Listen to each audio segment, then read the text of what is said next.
വണ്ടി നിങ്ങൾ കഴിഞ്ഞില്ലോ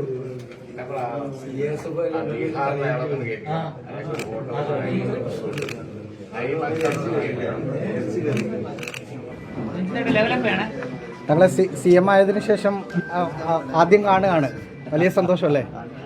ഫോണിലൂടെയൊക്കെ സംസാരിച്ചിട്ടുള്ളായിരുന്നു. ഡൽഹിയിൽ നിന്നുള്ള പ്രഖ്യാപനത്തിന് ശേഷം ഇപ്പോൾ ഫിസിക്കലായിട്ട് ആദ്യമായിട്ട് കാണാൻ വളരെ സന്തോഷമുണ്ട്. ഏതായാലും കേരളീയ സമൂഹം അറിയിക്കുന്ന ഒരു നല്ല ഭരണാധികാരിയെ നമുക്ക് ലഭിച്ചിരിക്കുകയാണ്. ആ ഒരു സന്തോഷം എന്നുണ്ടാവും. എല്ലാവിധത്തിലുള്ള പിന്തുണയും അദ്ദേഹത്തിന് മുസ്ലിം ലീഗ് പാർട്ടിയിൽ നിന്നും UDF നിന്നൊക്കെ ഉണ്ടാവും. ലീഗിൻ്റെ ഒരു വലിയ ബലമുണ്ടായിരുന്നു എന്നാണ് ഞങ്ങളൊക്കെ പറഞ്ഞുകൊണ്ടിരുന്നത്. അത് അദ്ദേഹത്തിന് മാത്രമല്ല, കേരളീയ സമൂഹത്തിന് മുഴുവൻ ലീഗിന് ബലമുണ്ട്.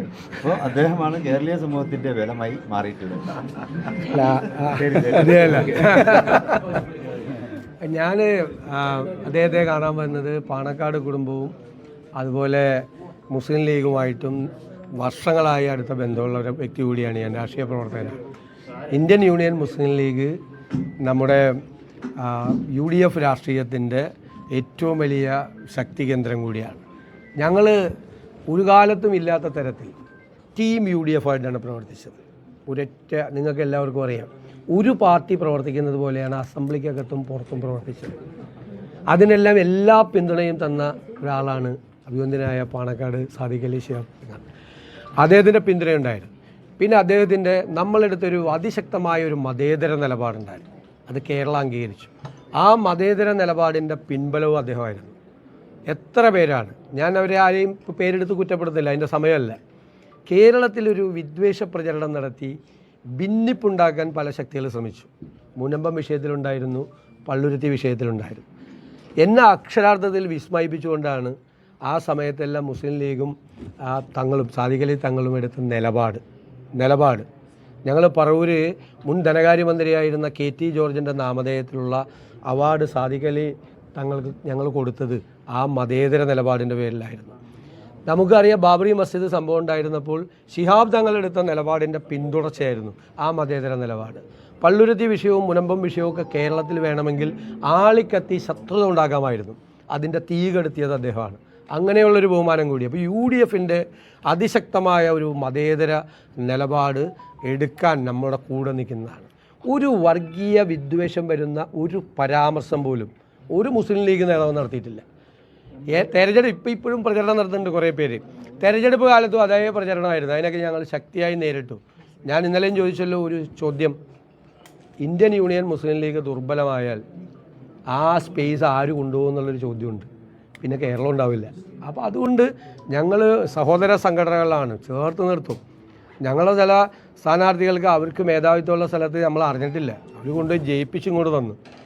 ഞങ്ങൾക്ക് മേധാവിത്വമുള്ള സ്ഥലങ്ങളിൽ അവരുടെ ചില സ്ഥാനാർത്ഥികളുണ്ടായിരുന്നു. പരസ്പരം എല്ലാ കക്ഷികളും, കേരള കോൺഗ്രസിൻ്റെ ആണെങ്കിലും മറ്റ് ഘടകകക്ഷികളിലാണെങ്കിലും എല്ലാവരും അങ്ങനെ ചെയ്തത്. ആ ഒരു ടീം UDFൻ്റെ പ്രവർത്തനത്തിന് തങ്ങളുടെ ഭാഗത്ത് നിന്ന് കിട്ടിയ പിന്തുണയ്ക്ക് നന്ദി പറയാൻ കൂടിയിട്ടാണ് ഞാൻ വന്നത്. ഞാൻ വളരെ അഭിമാനത്തോടും ആവേശത്തോടും കൂടിയാണ് അദ്ദേഹത്തെ കാണാൻ വന്നത്. തീർച്ചയായിട്ടും ഞങ്ങൾ ഇതുപോലെ തന്നെ ഒരുമിച്ച് ഇനിയൊരു വർക്കുണ്ട്. ഈ നാടിനെ മാറ്റം ഉണ്ടാക്കുന്നതിന് വേണ്ടിയിട്ട് ടീമായിട്ട് ഞങ്ങൾ ഇന്ന് വർക്ക് ചെയ്യും, ഒരുമിച്ച് ഇന്ന് വർക്ക് ചെയ്യും. ഒരു ഭിന്നിപ്പുണ്ടാക്കുക ഒരാളും വരണ്ട, അതിനൊക്കെയുള്ള നല്ല ചുട്ട മറുപടി അപ്പോൾ കിട്ടും. ആസിഫ്, ഒരു കാര്യം കൂടി, അവസാന UDF സർക്കാരിൽ ലീഗിൻ്റെ സ്റ്റാറ്റസ് കോ 5 പേരായിരുന്നു ക്യാബിനറ്റിൽ. ഇത്തവണയും അതങ്ങനെ? അതൊക്കെ ഘടകകക്ഷികൾ തമ്മിലുള്ള ചർച്ചകൾ നടന്നുകൊണ്ടിരിക്കുകയാണ്. എത്ര വേഗത്തിലാണ് കാര്യങ്ങൾ വരുന്നത്. മുഴുവൻ മന്ത്രിമാരും തിങ്കളാഴ്ച മുഖ്യമന്ത്രിയോടൊപ്പം സത്യപ്രതിജ്ഞ ചെയ്യാണ്, മുഴുവൻ മന്ത്രിമാരും. ആ ഘടകകക്ഷികളുടെ ചർച്ചയൊക്കെ ഒരു പ്രധാനപ്പെട്ട ഘട്ടം പിന്നിട്ട് കഴിഞ്ഞു. കറക്റ്റായിട്ട് സമയത്ത് ആദ്യം നിങ്ങളോട് പറയുള്ളൂ, തീർന്നു കഴിയുമ്പോൾ വേറെ ആരോടും പറയില്ല. ഈ ഒരു തർക്കമോ? ഞാനിവിടെ 140 സീറ്റ് ഞങ്ങളെല്ലാവരും ചേർന്ന് വിഭജിച്ചിട്ട് ഒരു അവസരം കിട്ടിയ ഞാൻ കണ്ട അന്ന് ഞാനത് പ്രഖ്യാപിച്ച ദിവസം നിങ്ങളൊക്കെ അന്തം വിട്ട് നിൽക്കുക. ഇതെന്താണ് UDFൽ ഒരു അവസരം പോലും ഇല്ലാതെ 140 സീറ്റ് വിഭജിച്ചില്ലേ? അതുപോലെ ഞാൻ നാളെ പറയാം. അപ്പോഴും നിങ്ങൾ ഒന്ന് ഞെട്ടും, ഒരവസരം ഇല്ലാതെ ഇത് തീർന്നു പോരെ നിങ്ങൾ. പക്ഷെ വേറെ ആരോടും പറയാതെ നിങ്ങളോട് ആദ്യം പറയൂ. പിന്നെ മന്ത്രിമാരുടെ പട്ടിക നാളെ ഗവർണർക്ക് കൈമാറും. അത് നിങ്ങളോട് പറഞ്ഞിട്ട് ഞാൻ കൊണ്ടേ കൊടുക്കുള്ളൂ. അവിടെ നിങ്ങളോട് പറയാതെ ചെയ്യും. തങ്ങളപ്പോ ഈ 5 ഉണ്ടാവും എന്ന് ഉറപ്പിക്കാം.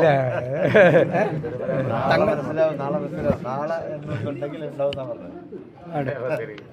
ഓക്കെ, ശരി.